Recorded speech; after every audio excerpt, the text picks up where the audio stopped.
Hi, everybody, and thank you so much for joining us today. Welcome to the Road to Reopening webinar. Today, we're going to be looking at specific tips, tricks, and tactics for returning to in-person experiences. For those of you who don't know me, I'm Natasha Campbell, account manager at AnyRoad, and I'm also joined today by Lauren. Thanks, Tasha, and thanks everyone for joining. We are so excited to be having this conversation.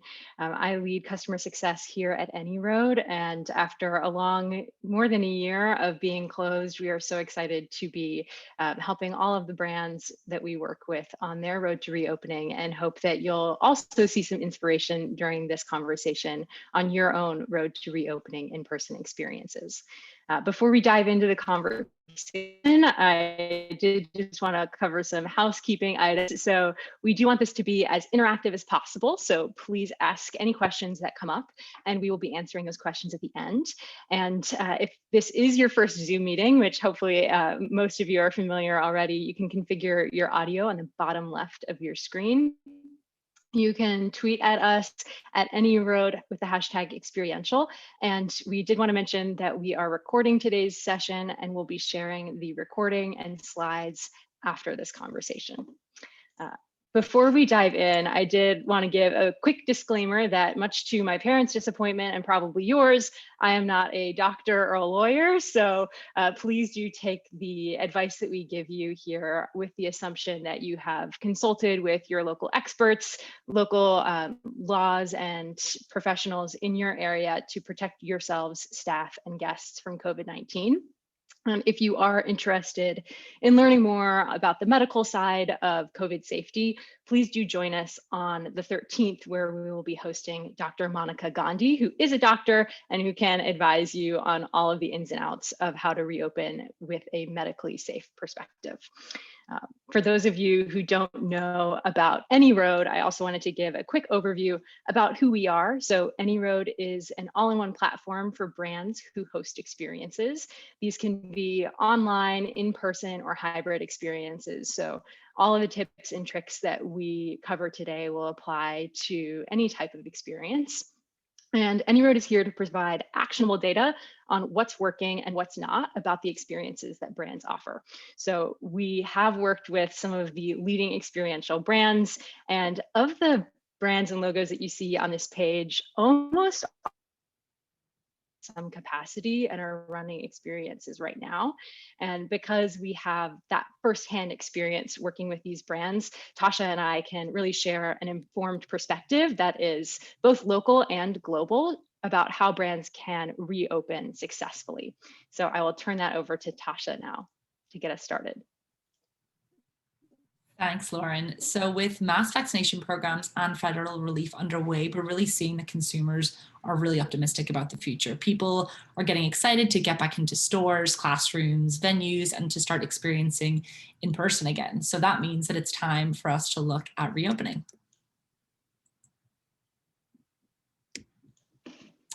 And as we know, there are now multiple COVID-19 vaccines available that are being rolled out worldwide in aid of life hopefully being able to get back to some kind of normality. And as of Monday, there were 665 million vaccine doses, or about 8.7 doses per 100 people, that had been administered worldwide. And that number is just growing every day. So I personally look at this graph and feel a really renewed sense of hope and optimism about what our future is going to look like after a really tough year. In a statistic a little bit more focused on the US, according to the New York Times, as of April 5th, 44 out of 50 US states have mostly reopened. So this means that there is ample opportunity for reopening and therefore time to start that planning. Absolutely, Tasha. And I know we are inspired by and look to experiential leaders who have begun their journey to reopening. And when I think of those leaders, I think about Disney. Disneyland, which has been closed in California for about a year, will actually reopen later this month at between 15 to 35% capacity, depending on the region of the park. And one thing that I am really inspired by is that parks aren't just going back to normal. They are adjusting, they're reducing capacity, and and they're also revisiting some higher risk activities like indoor dining and experiences so that they can prioritize health and safety of their guests. So I find this, really inspiring, and I can't wait to get out for some experiences. Another brand or another experiential leader that I was inspired by is actually in New York City, which is pictured here. This is the Lincoln Center for the Arts and their new concept for what they're calling restart stages. Their first performance and rehearsal is actually starting today, and it's allowing performing artists in New York to get back to work after several months and really reinvigorate the arts community in the city.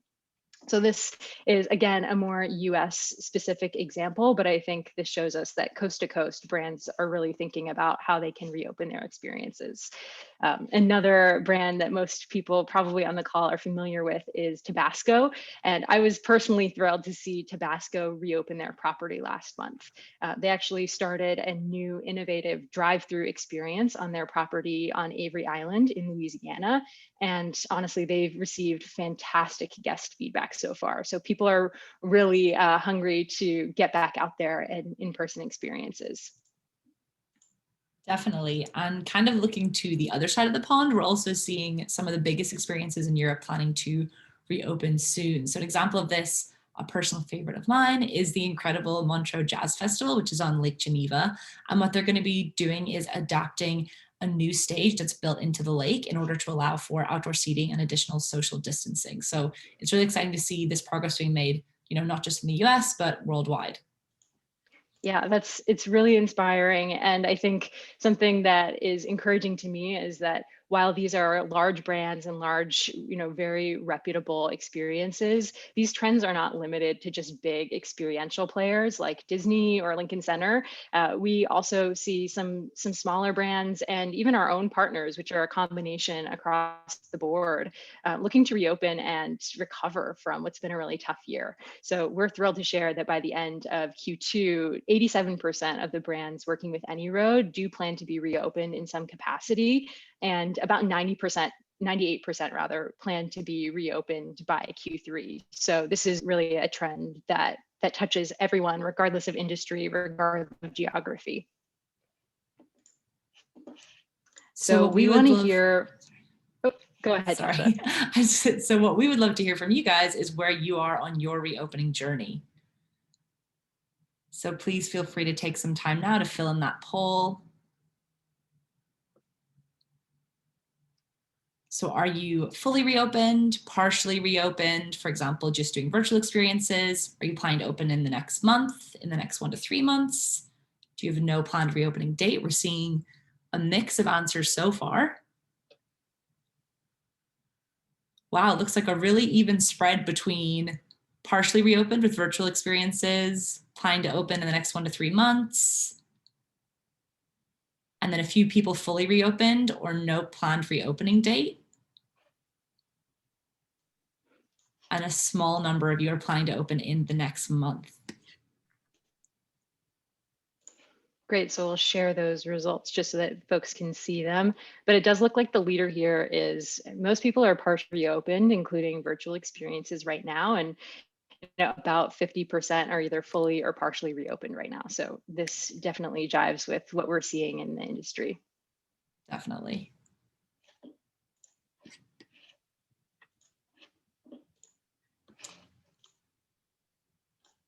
So we understand that not everybody is going to have the same outlook on reopening. On the one hand, we have people like myself who are raring to go and excited to get back to in-person experiences as soon as it's safe and possible. I'm really looking out for the quickest road to reopening at any opportunity, just like this group of lemurs. Yeah, and while Tasha is hyped, I'm a little bit more apprehensive. So if this were me, it would be definitely an accurate self-portrait here. So I love planning and have a little bit more apprehension after all the twists and turns that COVID has sent us on over the past year. So I would personally prefer to kind of hunker down a little bit longer, plan out every contingency, and make sure that I was really ready before I opened up my doors. So we are super curious to know which profile sort of matches where you are in your journey or in your mindset. Are you more Tasha and hyped to be back in person? Are you more like Lauren, more like me, a little bit more cautious and still planning, or somewhere in between?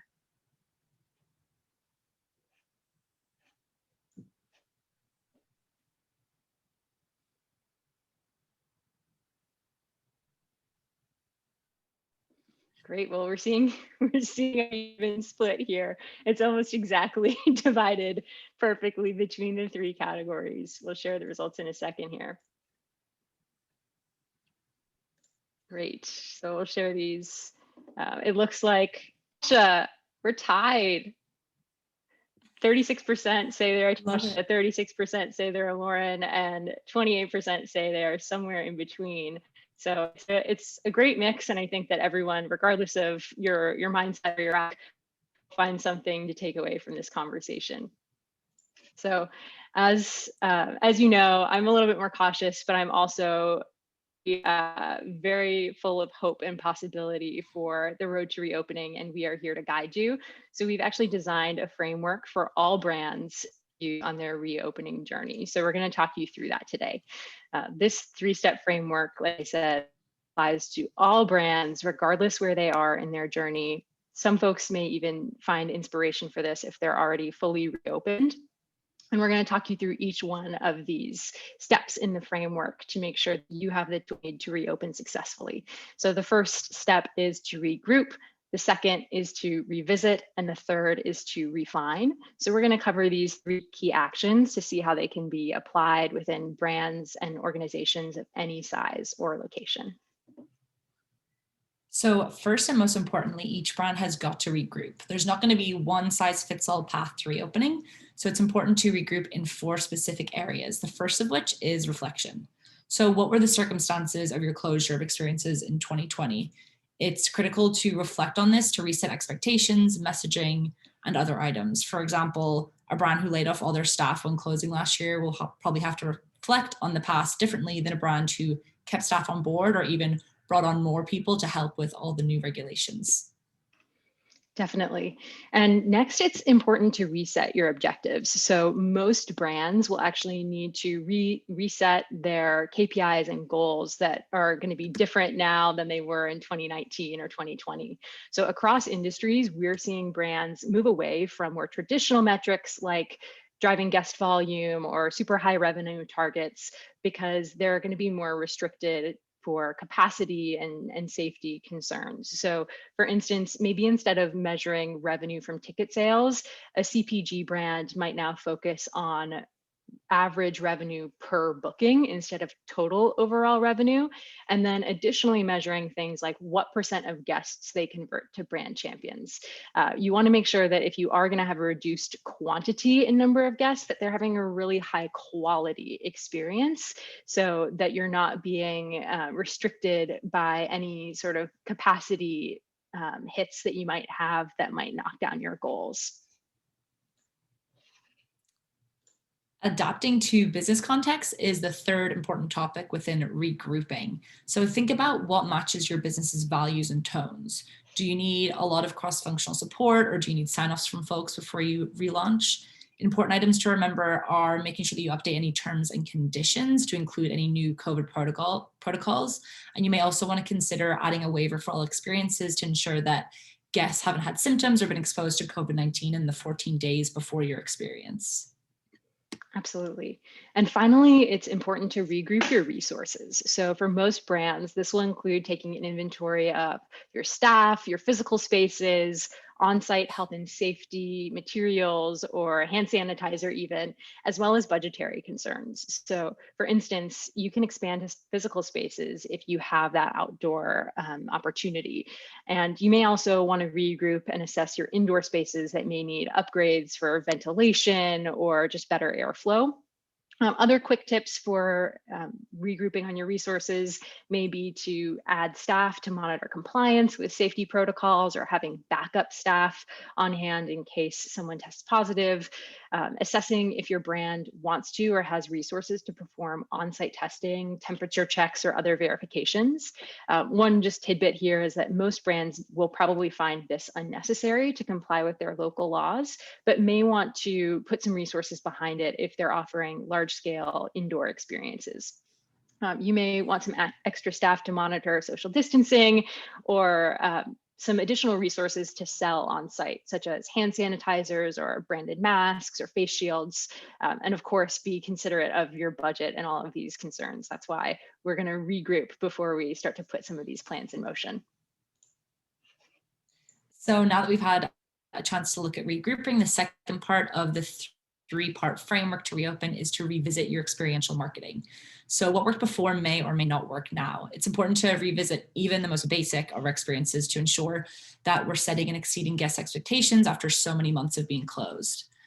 So first, revisit health and safety topics. I'm sure you can imagine this is a really important part of reopening. This can encompass everything from how to allow for physical distancing, reducing any potential touch points, improving airflow, and then also complying with contact tracing. We have a variety of brands on the call, so some tips may apply to only some of you. For instance, for any food and beverage brands out there, maybe if you previously offered tastings throughout your tour, you may now want to assign each guest a glass at the beginning of the tour that they're going to take with them in order to avoid those multiple touch points.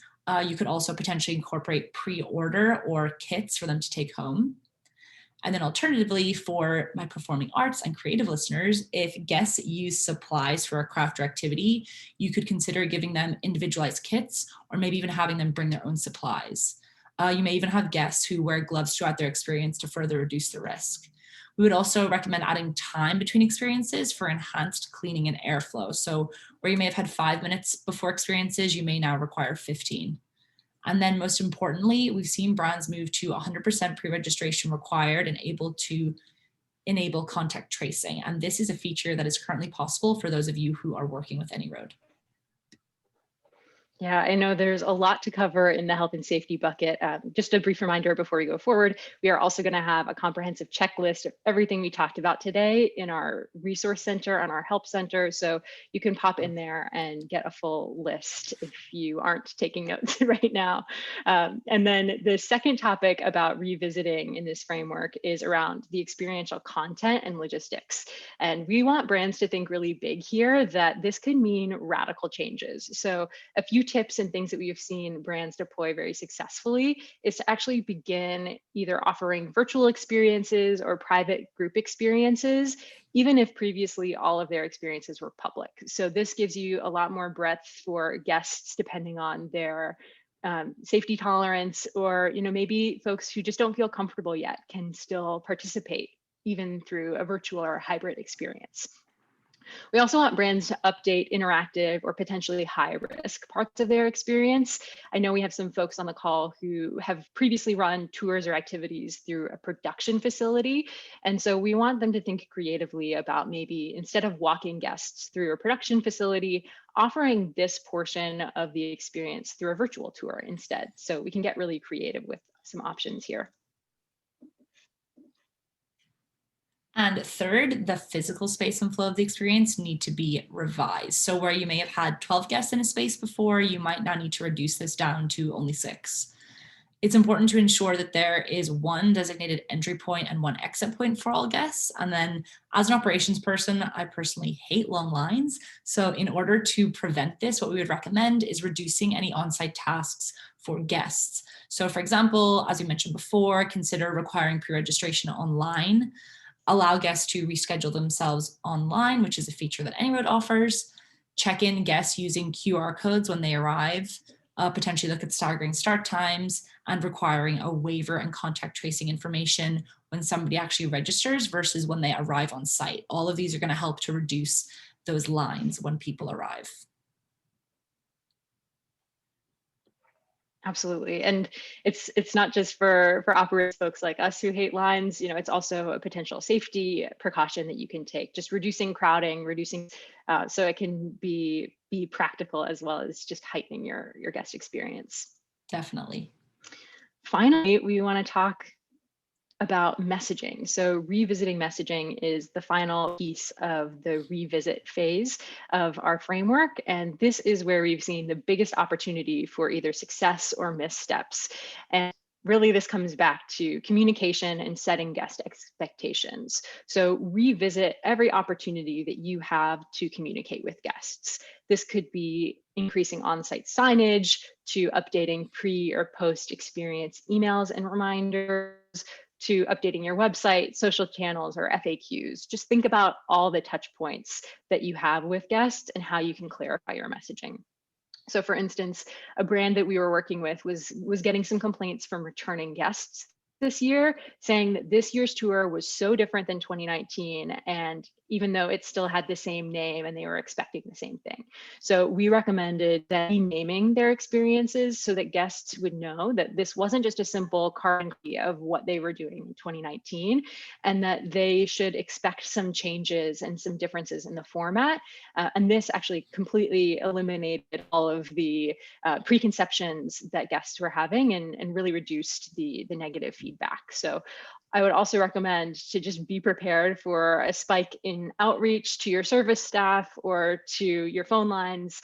And I would say proactively create a waiver, proactively create an FAQ, and ensure that you're regularly monitoring those channels to make sure that guests really know what they're getting in for when they come and have an experience with your brand. You can never have too much communication, right? So the third and final part of the 3-part framework to reopening is going to be to refine based on what you've learned. So first, what we would actually encourage is for you to try soft reopenings or opening with adjusted capacity in order to allow yourself and your guests grace with new processes. So you could do this either by inviting VIPs only for the first few experiences, or you can set up a waitlist feature to collect the details of guests who are interested before you actually reopen. I would then take these opportunities to test new protocols and get honest feedback from guests who do attend. For larger enterprise partners, this may mean testing out experiences in regions that are more open in anticipation for when the remaining locations in your chain do get to reopen. Absolutely. And then as you're reopening or soft launching, we highly encourage you to measure your key objectives with data and insights, because otherwise, how are you going to know what's working and what's not? One thing that we see a lot of success with is offering micro surveys both before and after experiences so that you can understand your guests' perception of their experience or how safe they felt when they visited your experience. This micro surveying is available via AnyRoad, so people who are working with us can start working with their account manager to set this up. And we want to make sure that you're also in tracking metrics like brand conversion, utilization, book ahead times, to really understand how guests are perceiving and utilizing your new offerings. And as you mentioned before, there really is no one right answer in the road to reopening, and it's impractical to think that you're going to get everything right the first try. So make sure that you're open to making updates, adjusting course, and staying agile as you reopen in-person experiences. The next year is going to be a learning experience for everybody, just like the last year was. So take the time to learn and implement those changes that need to be made. Definitely. And then once you feel like you're on a good path to learning and you're set with your reopening, we encourage you to expand your marketing and get the word out that you have reopened, confirm that it's successful and safe, and really expand the awareness so that you can maximize utilization. So to summarize, when considering reopening, we would recommend the 3 R's: regroup, revisit, and refine, using the framework that we've just walked you through. There, as Lauren mentioned, there is a comprehensive checklist of reopening items in relation to these 3 sections that you can review in the AnyRoad Help Center.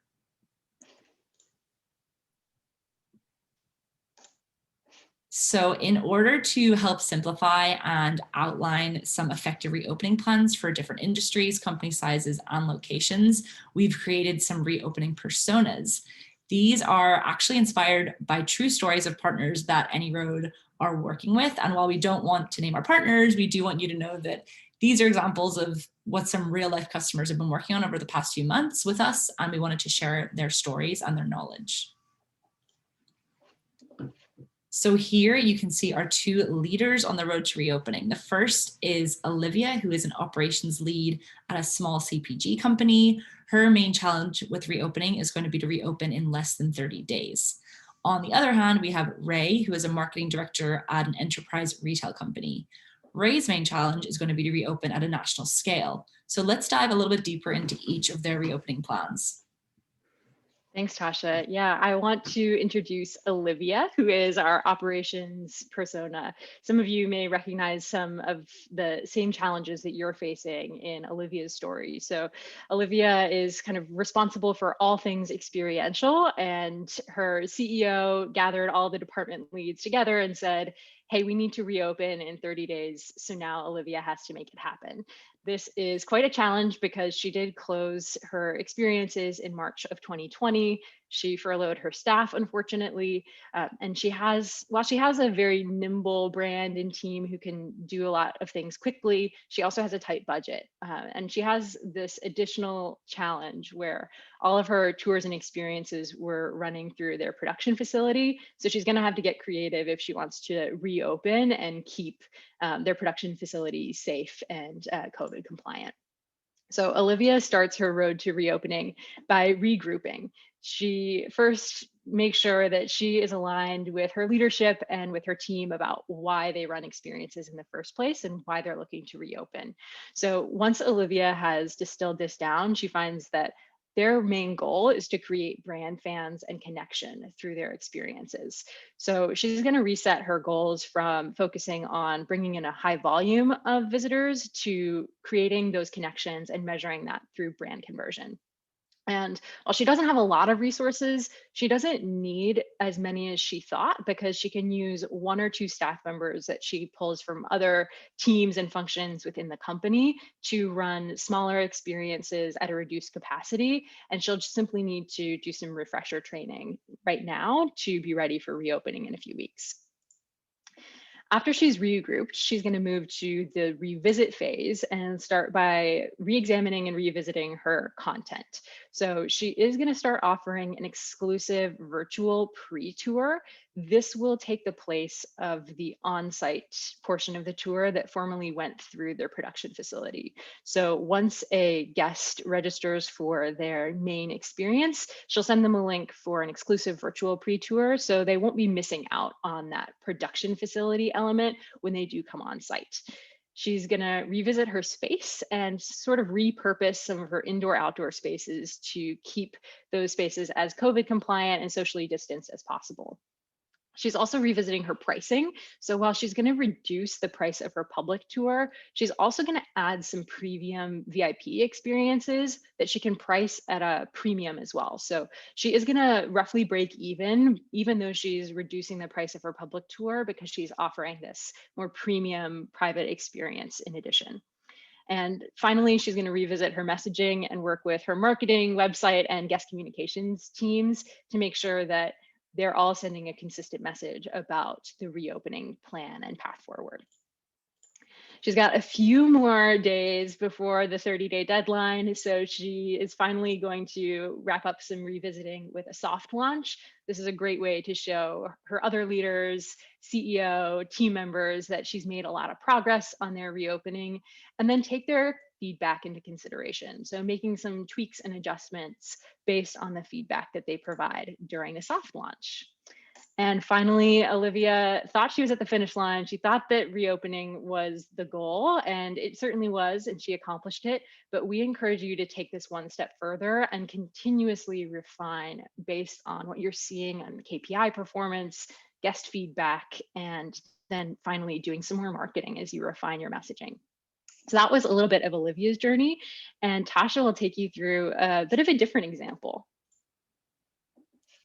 Yeah, so like Lauren said, we're now going to take a look at Ray. And as you know, Ray is reopening his enterprise company at a national scale. So much like Olivia, he also had to close all of his experiences in March of 2020. As you know, Ray is the head of the marketing team, and his reopening will need to take into account multiple stakeholders across the company. So that's going to be everything from compliance teams to sales and even in-store staff. Ray is excited because he has a specific experiential budget, which allows for real flexibility in enhancements for reopening. There are locations nationwide that he wants to reopen, but he's aware that in order to do this safely, he may need a longer lead time than a smaller establishment. So again, like Olivia, Ray is first going to look at regrouping. So why do Ray's company want to offer experiences? For them specifically, they're looking to differentiate themselves from competition and then in turn create brand loyalty from guests who attend those experiences.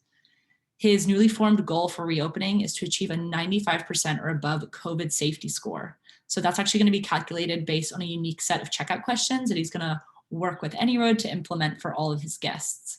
And finally, a challenge for Ray is going to be to track regional reopening rules and to ensure that appropriate timelines are put into place for each location. Now that he's regrouped, Ray is going to revisit experiences. So he wants to ensure that experiences are touch-free where possible and introduce hybrid experiences where teachers are in-store demonstrating and students are actually at home learning.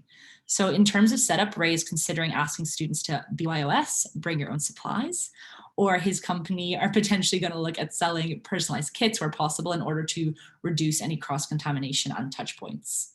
He's also considering the space that he previously had used. So there may be opportunities for him to utilize external spaces or even move activities to alternate venues in order to increase space and social distancing. So could he maybe host experiences in parking lots or parks? If he's doing things with kids, could he take these to schools rather than having them in the space that he's been in before?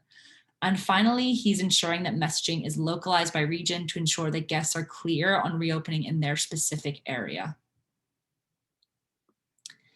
So in the final phase of revisiting, Ray is going to look at hosting invite-only experiences. His company has the waitlist feature set up, which means that customers who are interested in attending in-person experiences can sign up to be notified of when reopening happens. He's going to use this list to invite a select few VIPs to the first few experiences, and then he will be able to adjust based on local feedback from both the guests and also the staff that are working these experiences. You know, it's possible that what's working at his New York locations may not be working in Chicago. So once Ray has reopened a specific region, he's going to focus on refining experiences.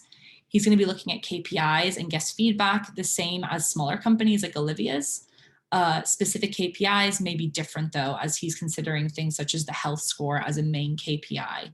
He may also be looking at things like utilization and attendance in a different light than a smaller partner may be. As previously mentioned, he's going to continue to review guest feedback and bucket those into the different regions where those experiences are happening. He's going to use that to adjust and iterate. And finally, he's going to adapt marketing region by region dependent on these adjustments. So here is an example of the various regional roadmaps that Ray is balancing over the next few months. As we can see, this really varies in time frame from location to location based on regulations. And Ray needs to ensure that he's keeping a close eye on this in order to reopen quickly, but also safely nationwide. So again, what fits in one location doesn't necessarily fit in the other. Thanks, Tasha. Yeah, I hope Ray has a little bit of the operational mind like you and I do, because it sounds like this reopening path is going to take some serious spreadsheet work probably. Yeah, he needs a good AnyRoad account manager to help him out. That's right. That's right. So in closing, thank you all for sticking with us through those personas and some tips and tricks. So just to recap and summarize what we've discussed so far, in closing, we just want to remind folks our basic reopening framework is to revisit, regroup, and refine. And we hope that you found some tips and ideas that apply to you, whether you are maybe a distillery on the Kentucky Bourbon Trail or a retailer with international store locations, or maybe you're a leader of an improv or performing arts experience. So we hope that this covered a wide range of different industries and different leaders that we know are on the call. So we want to remind you to focus on what works best for you, and that there is no one size fits all approach to reopening. So adjust based on what's best for you and your business objectives. Always prioritize the safety of guests and staff. Put those health and safety concerns at the center of your decisions, and you will be definitely on the right track. And finally, we do have more resources available about reopening. This is a hot topic for us. We are super excited to be sharing expertise. So please do check out our help center and our reopening resources, and join us for the 2 upcoming conversations. We're doing a conversation with Dr. Monica Gandhi, who is a professor of medicine and infectious disease at UCSF. So she will be a great expert to join us on the 13th. And we're going to be running some refresher trainings for brands who want to learn more about the dashboard and about the AnyRoad tools in case they've been taking a little break from the technology for the last year. So please do join us for those resources and get your questions ready because we're about to hop into that portion of the Q&A. So like Lauren said, we just want to say thank you all so much today for your time, and we are thrilled to be on the road to reopening with you soon. Yeah, and I know we have some questions that have come in during the conversation, so we'll definitely get to those. I think we also have some questions from folks who registered and submitted questions when they signed up. So I know one of the questions was around eliminating queues and that wait time for when folks do come back in person. Tasha, do you want to share some expertise about how brands might eliminate those queues? Yeah, definitely. So, I mean, we would definitely encourage our partners to follow those guidelines of trying to eliminate queues as much as possible. There are a few benefits to this that are going to really help eliminate those. So, partners can ask COVID related questions before the experience. They can ensure that no guests who had symptoms or have been exposed the days leading up are going to attend, whereas with walk-ins, this wouldn't be possible. But while we would recommend trying to eliminate queues by 100% by having that pre-registration, that doesn't mean to say that walk-ins can't be introduced sometime in the future. There are definitely ways to have guests walk in and still reduce the potential problem areas like the queues or the touch points, social distancing. So in this case, it would be important to have two separate lines for people that had pre-booked and people that were walking in. And then we would also recommend using QR codes for walking guests so that they can purchase tickets directly on their phones, speeding up that process even further. So what I would say is at the beginning, definitely try and reduce those queues while you're learning. And then once you've kind of gotten to the swing of things with all the new regulations that have come into place, then think about reintroducing those walk-ins. Absolutely. And I think setting expectations is a really important point of this too.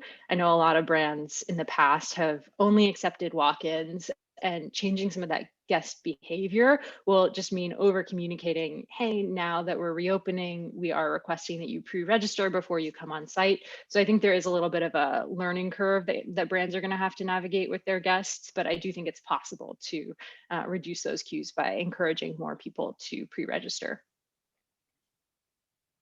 Tasha, this is a great question from Sharon in the audience about what our thoughts are for reopening in Q1 2022 compared to sometime in 2021. Do you have any thoughts that you want to share on that? I mean, in terms of timing, I think it's definitely worth trying to reopen in Q1 of 2021. Like we said, that doesn't have to mean a full scale reopen. That can mean smaller tours, that can be VIP, even private experiences for select groups of people.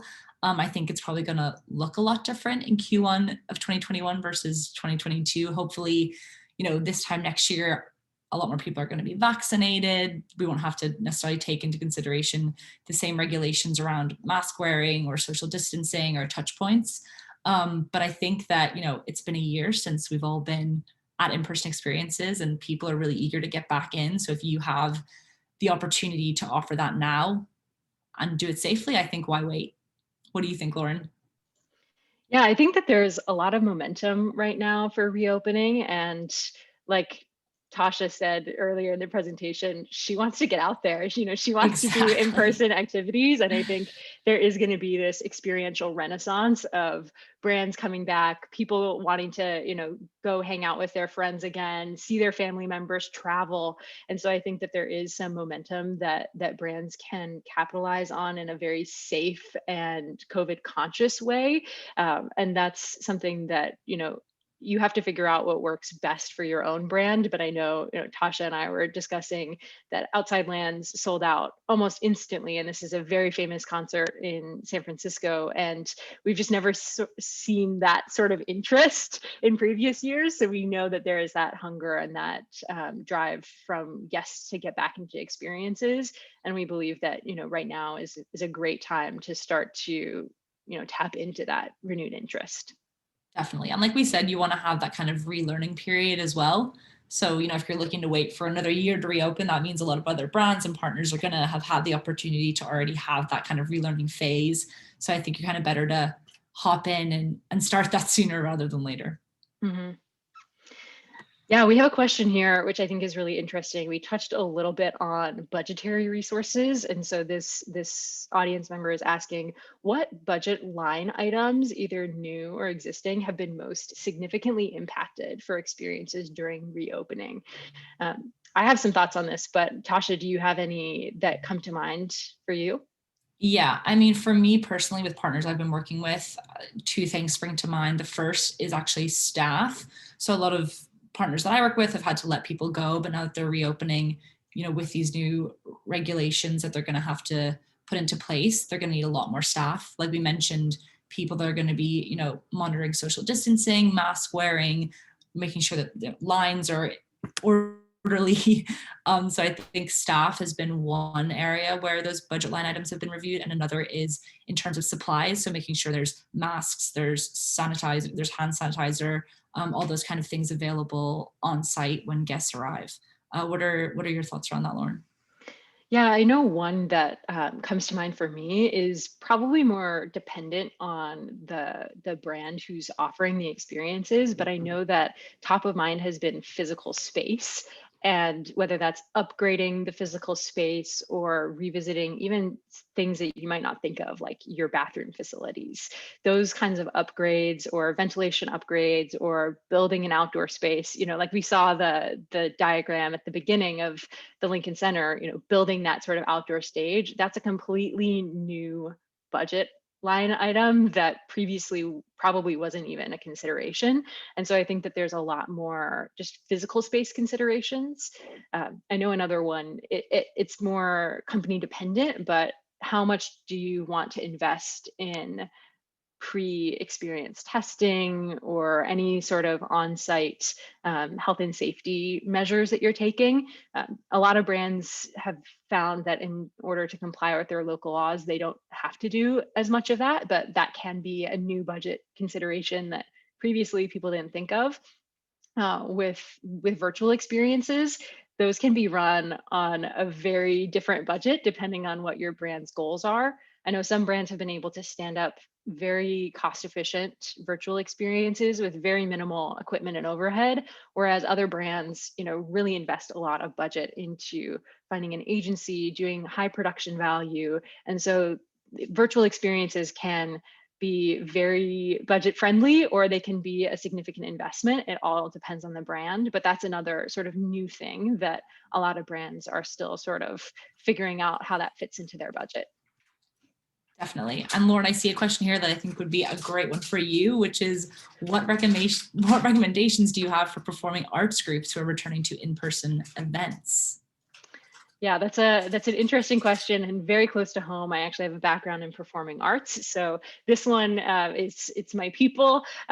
Regardless of safety precautions like masks or physical distancing or hand washing stations, those are going to be in place whether you're a performing arts group or someone else in a totally different industry. So I would say that doing your best to have those sort of PPE and sanitization is going to be important. Contact tracing is still available for performing arts groups, whether that's for large events and venues or for smaller, more intimate performing arts gatherings. You can still do contact tracing, you can still collect that information and adjust things like capacity or things like your cancellation and rescheduling policies. Those can become a little bit more generous to the guest so that people don't feel like they have to come even if they're feeling sick or unwell. Beyond that, a lot of the precautions can depend on the type of performing arts events. For instance, if you have a large audience, you can manage capacity and flow of the audience members differently. I know I was reading at large theaters in Australia, they've been kind of queuing groups outside of the theater and then seating them by rows. So I would say definitely do your research about the local laws in your area about best practices for performing arts. You can consider event venue updates, whether that's going outside, putting in place, physical plexiglass barriers to protect performers, increasing social distancing. And then things like, improv props get really get to be really interesting.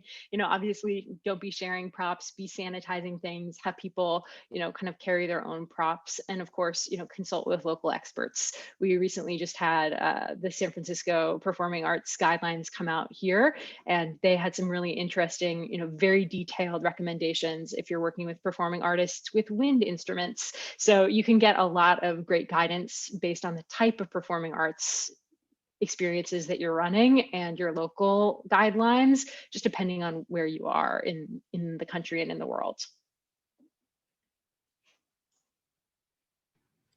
Some great advice, and I'm excited to, hopefully be able to go to some of these performances and see how they're adopting these new practices. Yeah, me too. Another one here, Lauren, that I think we've kind of spoken about this in the past is, generationally speaking, how do you see AnyRoad interacting with different generations? So particularly the 50 plus set. Yeah, I think this is maybe a more broad question that's not necessarily specific to reopening, but happy to address it and share a little bit more. So I think that great experiences should be accessible to all people, regardless of their age, their ability, their geography, any other factors. And so that inclusivity is really important to AnyRoad and to the brands that we work with. So we work with brands who cater to all different types of audiences and all different age demographics. Brands like Michaels, Honda, Johnny Walker, Golf Galaxy, they're kind of ageless. And so they are looking to create experiences for people of all different types of generations. I know that the world has fundamentally changed with COVID. So, our parents and our grandparents who had never heard about Zoom before, they're now on multiple Zoom experiences every day. Maybe they're hanging out on Clubhouse and some of the newest technologies that they can do safely from home. So I would definitely encourage brands to ultimately design and offer experiences that promote that inclusivity, doing things online, doing things offline. I think that's really going to be the key to engaging audiences of different ages. And ultimately, AnyRoad is a platform that can be used by anyone with any audience of any age. So the range of applications is broad. And just because we are a technology platform doesn't mean that you have to be incredibly tech heavy when running your experiences. So if you're trying to create an experience that's very approachable for someone who's a little bit older and may not be comfortable using a QR code to scan a ticket on their phone, we at AnyRoad still have a lot of personalization and flexibility to work with brands to tailor their experiences to the types of audiences that they're trying to attract. So definitely a great topic and something that we should be considering as we're reopening with brands. Definitely. I know my parents and my grandparents are excited to get back out there. So it's important for everybody. Great. Well, I do want to be mindful of time. So thank you all for your questions. If we didn't get through them today, we will reach out with more answers. And of course, you are welcome to get in touch with us if you have more questions. We'd love to talk to you. We'd love to partner with you on your reopening journey. So you can always contact experiences@anyroad.com, or if you have a contact email with an account manager here at AnyRoad, we would love to speak with you and support you as you reopen. Perfect. Any last words, Tasha? Just a big thank you to everybody, and I'm excited to see how all these reopening plans form and work over the next few months. Me too. Thanks, everyone. Have a great day.